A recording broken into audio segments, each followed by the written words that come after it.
السلام علیکم دوستو، آج ہم انسان کے خاموش قاتل ہائی بلڈ پریشر کے بارے میں بات کریں گے۔ ہم میں سے ہر ایک نے اس مرض کا نام سن رکھا ہے۔ ہائی بلڈ پریشر کیا ہے؟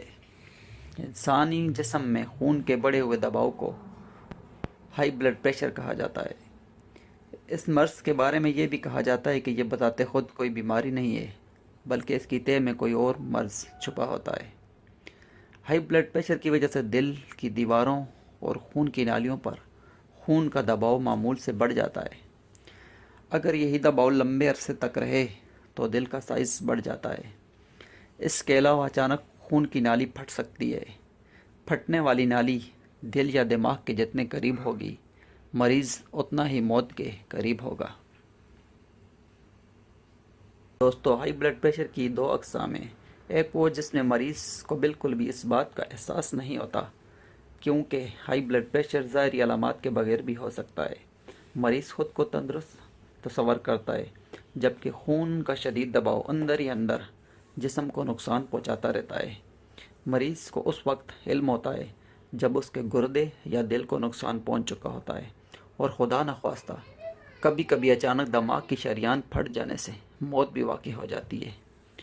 ہائی بلڈ پریشر کی دوسری قسم واضح علامات رکھتی ہے، مثلاً سر اور آنکھوں کا بھاری ہو جانا، نبض کی رفتار اور دل کی دھڑکن میں اضافہ، نیند نہ آنا، ذرا سی بری خبر پر پریشان ہو جانا، کن پٹیوں کی شریانوں میں درد، سر چکرانا، سر درد وغیرہ۔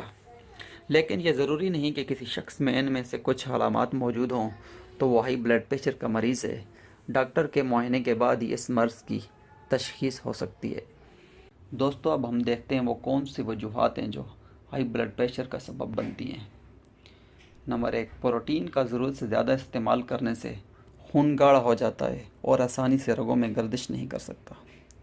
نمبر 2، چربی یا چکنائی کا زیادہ استعمال، جس سے شریانوں کے اندر کولیسٹرول جمع ہو جاتا ہے اور خون کو تنگ راستوں سے گزرنا پڑتا ہے۔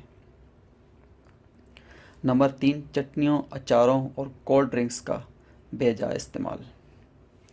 نمبر 4، جسم میں وٹامن بی کمپلیکس اور کیلشیم کی کمی کی وجہ سے پیدا ہونے والی اعصابی کمزوری بھی ہائی بلڈ پریشر کا سبب بن سکتی ہے۔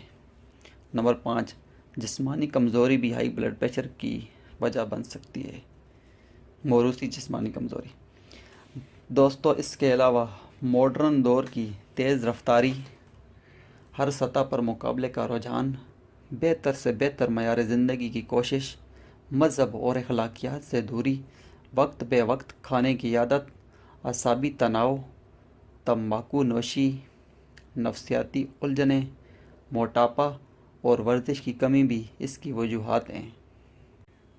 دوستو، نیکسٹ ویڈیو میں ہم دیکھیں گے وہ کون سی باتیں ہیں جن پر عمل کر کے ہم خود کو اس قاتل مرض سے بچا سکتے ہیں۔ اللہ آپ سب کا حامی و ناصر ہو۔ اللہ حافظ۔